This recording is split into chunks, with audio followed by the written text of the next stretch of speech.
Hello everyone, मैं बात कर रहा हूं डॉक्टर सौरभ मामना और आप सभी का स्वागत है मेरे यूट्यूब चैनल पर। आपने थंबनेल में देखा होगा, तो हम इस वीडियो में बात करने वाले हैं एम्स के नर्सिंग और पैरामेडिकल एग्ज़ाम के बारे में। एम्स जो नर्सिंग और पैरामेडिकल का कोर्स करवाती है, तो उसका एग्ज़ाम की डेट चेंज हो गई है।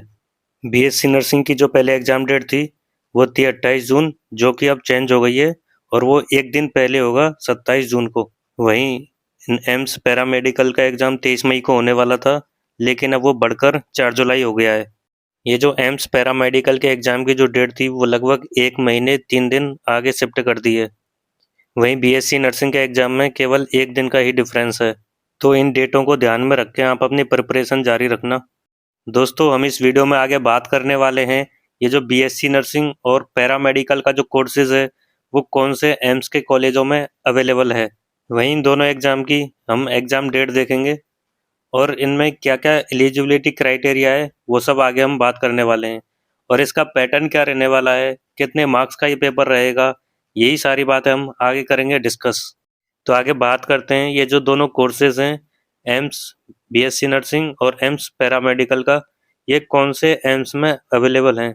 अभी तक ये 18 कॉलेज में अवेलेबल हैं। हो सकता है कि आने वाले टाइम में इन कॉलेजों की संख्या बढ़ जाए।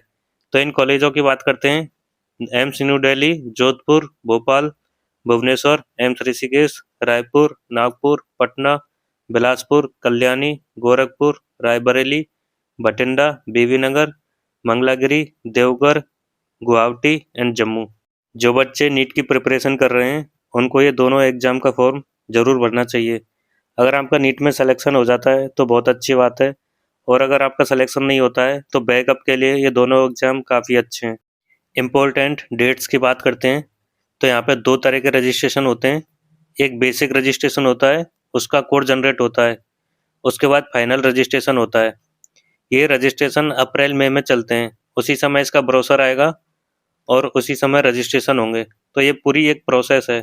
अगर बेसिक रजिस्ट्रेशन नहीं करते हैं तो फाइनल नहीं कर पाएंगे। उसी के बाद कोड जनरेट होता है और फाइनल रजिस्ट्रेशन में ही आपसे ये फीस और बाकी चीज़ें मांगी जाती हैं। अगर आपको रजिस्ट्रेशन की एक पूरी वीडियो चाहिए, तो मेरे को आप कमेंट में रजिस्ट्रेशन लिख के दे देना। एग्ज़ाम डेट की बात करें, तो ये जो पैरामेडिकल का एग्ज़ाम था, ये पहले 30 मई को होने वाला था, लेकिन अब इसकी डेट को 4 जुलाई तक एक्सटेंड कर दिया है।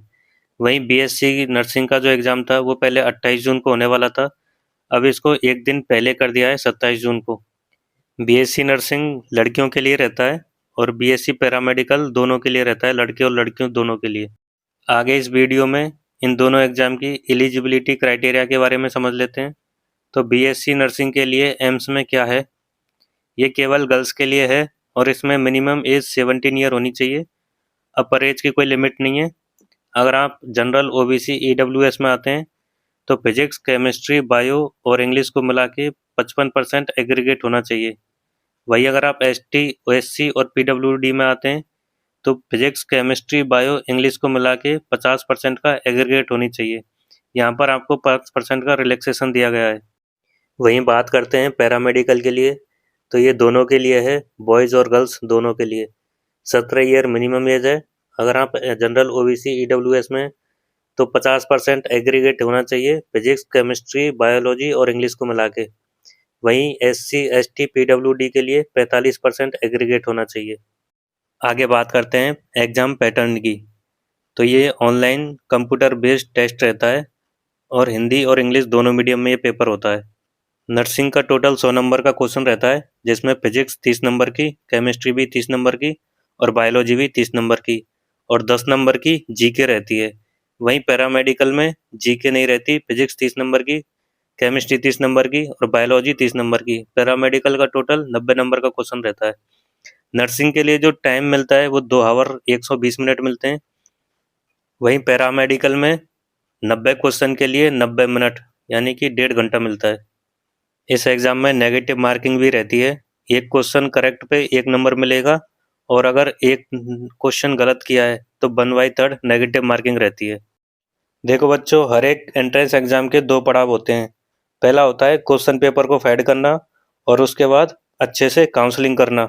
अगर आपकी रैंक अच्छी आई है और आपने काउंसलिंग अच्छे से नहीं करवाई, तो आपकी जो रैंक है उसके अकॉर्डिंग आपको कॉलेज नहीं मिलेगा। कई बच्चों को रिजल्ट के बाद बहुत सारी समस्याएं आती हैं, जैसे कॉलेज का सिलेक्शन कैसे करें, स्टेट और ऑल इंडिया कोटा की काउंसलिंग कैसे करें, कौन से कॉलेज की क्या कट ऑफ रहने वाली है।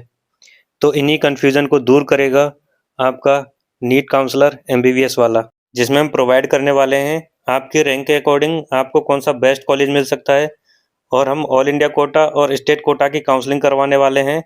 Private, government, semi government college की क्या-क्या कट ऑफ रहेगी, कॉलेज की चॉइस फिलिंग और डॉक्यूमेंट वेरिफिकेशन, ये सभी चीज़ें हम प्रोवाइड करने वाले हैं। तो आपको करना क्या है, आपको टेलीग्राम चैनल को ज्वाइन कर लेना है, और अगर आपको कोई भी प्रॉब्लम आ रही है तो आप हमारे दिए गए व्हाट्सएप नंबर पर आप हमें DM कर सकते हैं। इस एग्ज़ाम से रिलेटेड कोई भी नोटिफिकेशन आता है तो वो टेलीग्राम चैनल पर अपडेट कर दिया जाएगा। तो प्लीज़ टेलीग्राम चैनल को ज़रूर से ज्वाइन कर लेना है, और अगर इस यूट्यूब चैनल को अभी तक सब्सक्राइब नहीं किया है तो इस चैनल को सब्सक्राइब करके रख लें। कोई भी फर्दर वीडियो आएगी तो आप उसको मिस ना कर पाएँ। धन्यवाद।